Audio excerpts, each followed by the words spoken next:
Halo sobat wirausaha dimanapun anda berada, ketemu lagi dengan channelnya Mas Ragil ya. Channel yang bahas tentang bagaimana kita berwirausaha di desa teman-teman ya. Oke.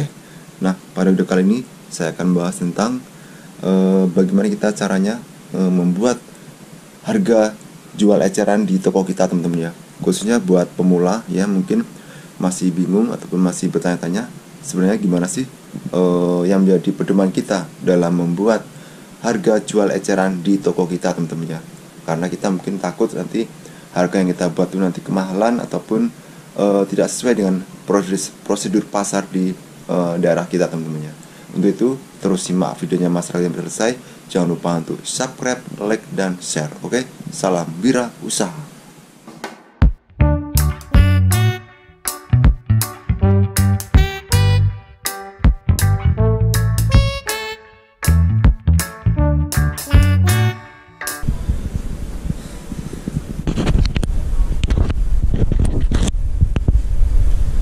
Nah, teman-teman semua ya, salah satu poin penting dalam suatu usaha seperti usaha fotokopi dan ATK adalah dalam menentukan harga jual eceran di toko kita teman-teman ya. Karena harga yang kita tetapkan pada toko kita itu sangat mempengaruhi daripada minat pembeli ataupun konsumen yang datang ke toko kita teman-teman ya. Kalau kemahalan otomatis nanti konsumen nggak mau lagi datang ke toko kita. Begitu juga dengan daya saing juga harus kita perhatikan dengan toko-toko di sekitar kita teman-teman. Nah, di sini saya menerapkan sistem ataupun pedoman yang saya pakai pada saat saya menentukan harga jual eceran di toko saya adalah dengan melihat beberapa kriteria ya teman-teman. Jadi yang pertama saya pakai adalah saya melihat daripada modal barang tersebut ya. Kalau modal barangnya itu kecil, maka kita mengambil keuntungannya pun juga kecil. Tapi kalau modal yang kita dapatkan itu ataupun modal yang kita beli pada saat kita dari grosir itu udah besar ya, kita juga menentukan harganya juga lebih besar teman-teman ya. Begitu juga yang kedua, kita juga harus melihat daripada kualitas daripada produk tersebut teman-teman ya. Kalau dia kualitasnya bagus, kemudian harganya juga tinggi ya, kita harus mengikuti daripada harga modal yang sudah kita dapatkan tersebut teman-teman ya. Jadi misalnya kita ambil contohnya adalah pensil pena ya teman-teman ya. Pena ini ada beberapa kriteria juga teman-teman. Ada yang pena standar ya, pena standar, dan juga ada juga yang pena yang lebih bagus teman-teman. Saya ambil dulu.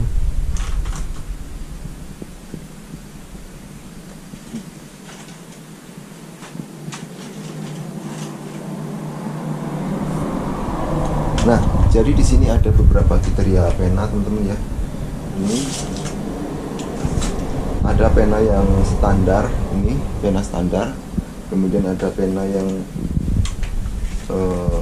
termasuk menengah ini ya, termasuk pena yang menengah.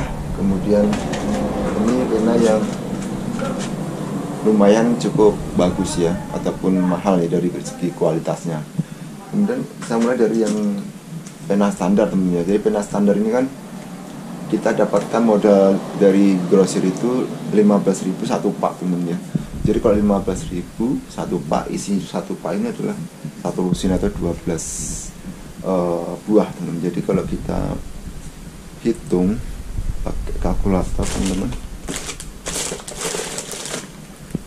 dari harga 15.000 ya, 15.000 dibagi 12 itu dapatnya adalah 1.250.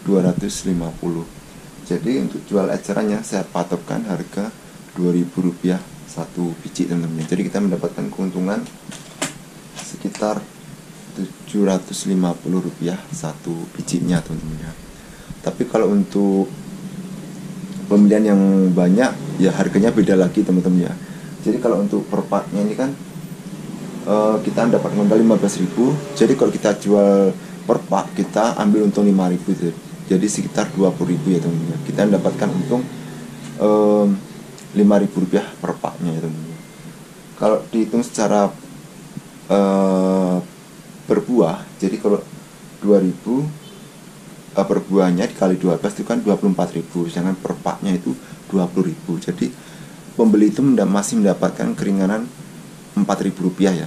Jadi masih mendapat keringanan Rp4.000. Atau kalau dihitungkan pena per buahnya itu mendapatkan bonus 2 buah pena ya teman-teman.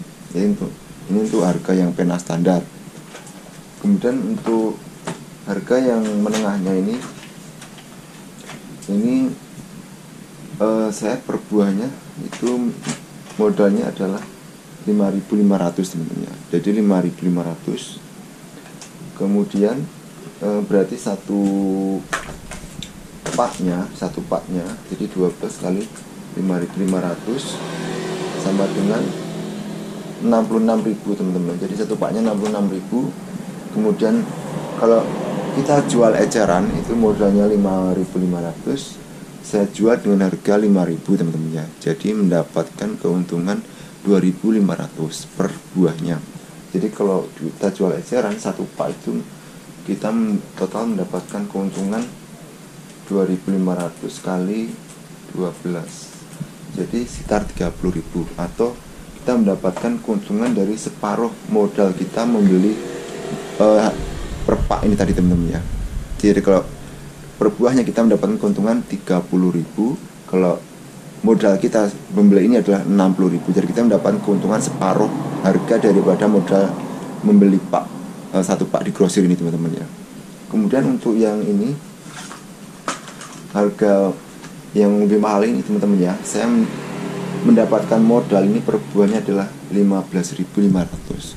Jadi 15.500 saya menjualnya dengan harga 20.000. Jadi mendapatkan keuntungan 4.500. Jadi lebih besar teman-teman ya keuntungannya.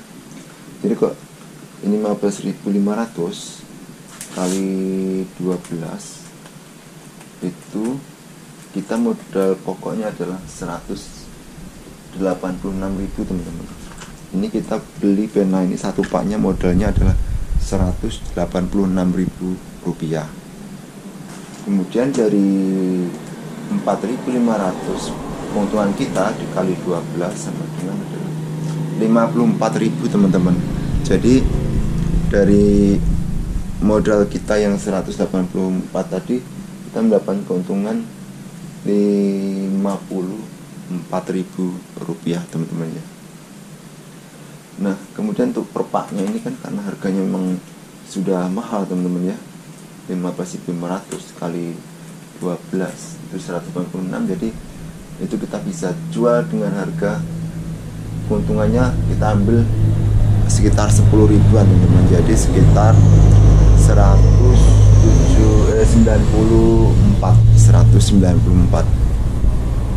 kita mendapat cari keuntungan 10.000. Jadi kita tuh kalau mengambil keuntungan tuh nggak usah tinggi-tinggi teman-teman, ataupun nggak usah banyak-banyak ya.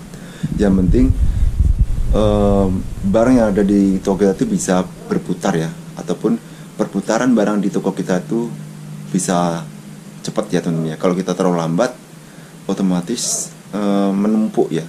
Jadi modal kita tuh banyak terpendam. Jadi mendingan kita tuh barangnya lebih sering berputar, walaupun keuntungan sedikit, nanti juga akan lebih banyak kalau barang itu cepat, perputarannya sangat cepat teman-teman, daripada kita menjual dengan harga yang sedikit mahal tetapi perputaran barangnya menjadi lambat. Nah, jadi kita lebih baik memilih untuk perputaran barangnya itu cepat, modalnya cepat berputar, daripada kita memilih barangnya lambat walaupun keuntungannya gede teman-teman ya.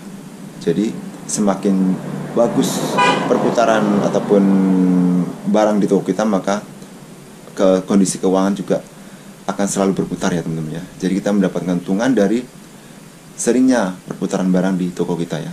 Jadi kalau seminggu kita udah habis 5 pak